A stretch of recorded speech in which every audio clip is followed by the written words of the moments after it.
Video की शुरुआत आज एक प्रश्न के साथ। आप सभी से पूछना चाहूँगी कि अपने आसपास देखिए और बताइए कि आपकी नज़रों में सबसे महान व्यक्ति कौन है।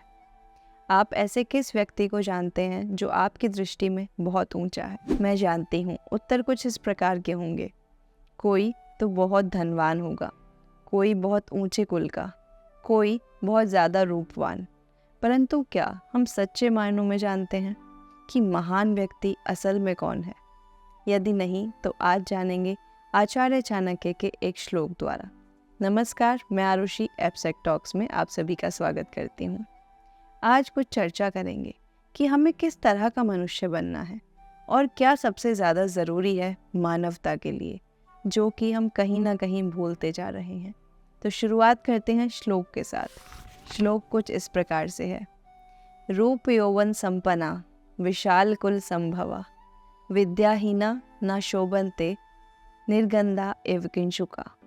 इस श्लोक का अर्थ कुछ इस प्रकार से है कि व्यक्ति के पास रूप यौवन होना निश्चित ही संभव है, ऊंचे कुल में जन्म होना भी संभव है, परंतु यदि विद्या नहीं है तो वह व्यक्ति इस प्रकार से है जैसे पलाश के फूल, जो देखने में तो बहुत ही सुंदर लगते हैं किंतु उनमें से कोई गंध नहीं आती।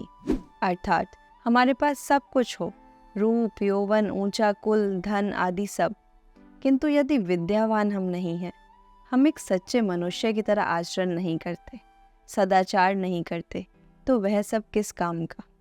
फिर तो हम उसकी तरह हैं जो देखने में तो बहुत ही सुंदर प्रतीत होता है परंतु कोई भी गुण नहीं है। तो यहाँ से हमें यह समझने की आवश्यकता है कि मनुष्य के लिए आवश्यक क्या है।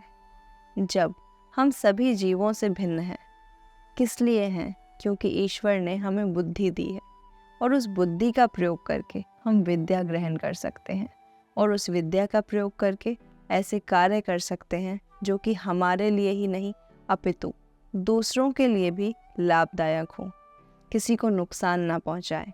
आज हम अपने आसपास देखेंगे तो पाएंगे कि धन प्राप्ति के लिए, पद प्राप्ति के लिए हम मानवता को भूल रहे हैं, सदाचार को भूल रहे हैं। बस यह सोच रहे हैं कि जैसे जैसे करके जो भी हासिल हो जाए वह ही ठीक है।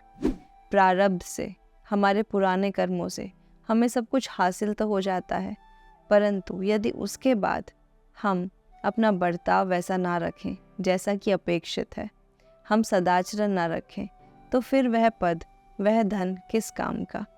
यदि अविद्या में ही हमें लिप्त रहना है तो जो कुछ हमें मिला है फिर वह किसी काम का नहीं, क्योंकि ईशावास्य उपनिषद में भी हमने जाना है कि यह जो सब कुछ हमें इस संसार में मिला है यह केवल ईश्वर का है और उसे भोगना भी इसी तरह से चाहिए जिस प्रकार हम किसी और की वस्तु को कुछ दिनों के लिए भोग करते हैं।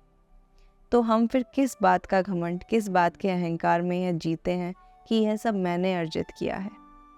इसी प्रकार से यदि गलत साधनों से धन अर्जित भी किया तो उसका क्या फ़ायदा, क्योंकि वह हमारे कर्मों से तो जुड़ा है और कर्मों का फल आज नहीं तो कल हमें ज़रूर मिलेगा। सदाचरण इसलिए भी आवश्यक है क्योंकि हम आने वाली पीढ़ी के लिए क्या उदाहरण प्रस्तुत करेंगे। वे बच्चे नहीं जानते कि उनके लिए क्या सही क्या गलत, वे देखते हैं और प्रभावित हो जाते हैं। यदि हम किसी गलत कार्य को करके धन अर्जित कर रहे हैं तो आने वाली पीढ़ी भी ऐसा ही सोचेगी।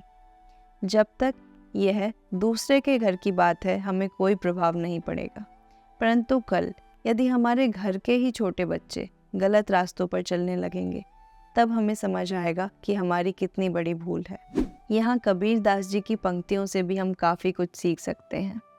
वे कहते हैं, ऊंचे कुल का जन्मिया करनी ना ऊंची होई, सुब्रन कलश सुरा भरा साधु निंदा सोई। हम कितने भी ऊंचे कुल में जन्म क्यों ना ले लें, परंतु यदि हमारे कर्म ऊंचे नहीं हैं तो वह इसी प्रकार है जैसे सोने के कलश में शराब भर के रख दी हो। एक सज्जन व्यक्ति सदैव ही उसकी निंदा करेगा, भले ही वह सुरा सोने के कलश में रखी हो, परंतु वह एक अमृत तो नहीं बन जाएगी, एक पेय पदार्थ तो नहीं होगा किसी भी सज्जन व्यक्ति के लिए।